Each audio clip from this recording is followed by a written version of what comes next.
Okay, sorry for the delay. A bit slow. I'm allowed to be slow. You've had the break, seen the pictures, and seen a little couple of views of the letter to COP and a little essay, Invisible Wealth. Anyway, I just looked at the first video again, the first part, and I forgot to give my name. Easily done. The name's Philip Arundel. Still 82 years old. Arundel, that's the name. Still 82 years old. Slowing down day by day. But still writing the words. Now, the other thing is, in case we're meandering, the subject is your balance of invisible wealth, and it's basically to do with my letter to 435 schools.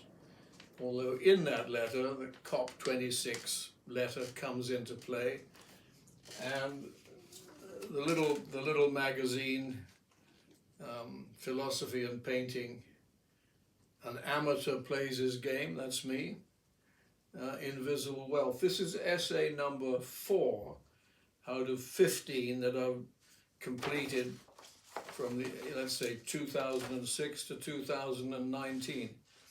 And they can be seen. The website is www.philosophicalmouse.com. So you can just look that up. You see my ugly face. And you can go to any of the essays, and Invisible Wealth is essay number 4.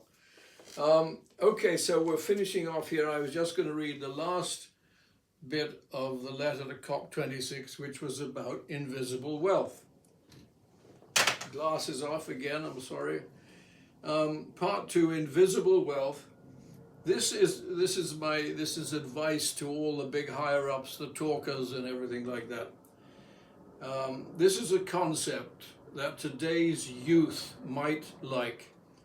They have been born into a world dominated by material wealth, which can be seen. We like it because it is a sure sign that we have been successful. But when you make material wealth, sometimes you make others lose material wealth. And for certain, nature, in the end, provides your material wealth and suffers. Paragraph, invisible wealth, on the other hand, cannot be seen, and it relates more to goodness and badness rather than whether you have been successful or unsuccessful in life. Full stop. And when you gain invisible wealth, you do not take away from anyone or anything.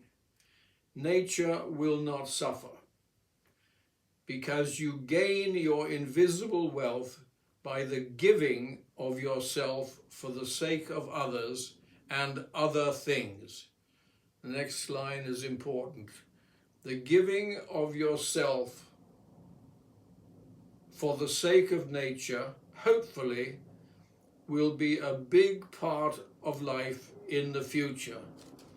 And this is where we just remind the youth of today, who've got bags of energy and sometimes don't quite know which direction to put that energy in. All they have to do is to walk the walk a green walk. That means any tiny little thing you do, you just think about how you're going to do it, efficiently or inefficiently. And whether you want to walk away from private cars towards public transport, that would be a fantastic thing. Whether you want to walk away from holidays abroad, so help me, I'll probably be killed by all my friends having said that. That would be a good thing for the environment. And whether you want to encourage your governments to start a program of environmental recruitment, environmental conscription. because right now we're in the biggest battle of our lives. And the hardest thing is the battle is against ourselves, because it is ourselves that we have to restrain for somebody else's sake, for nature's sake. Okay, so that's that little bit. The giving of yourself for the sake of nature, hopefully, will be a big part of life in the future. So that's it. This will not only help creation, but every giver will have some worthwhile chips in his pocket to bargain with when his time comes. So, invisible wealth you can take with you. We know material wealth doesn't travel that far.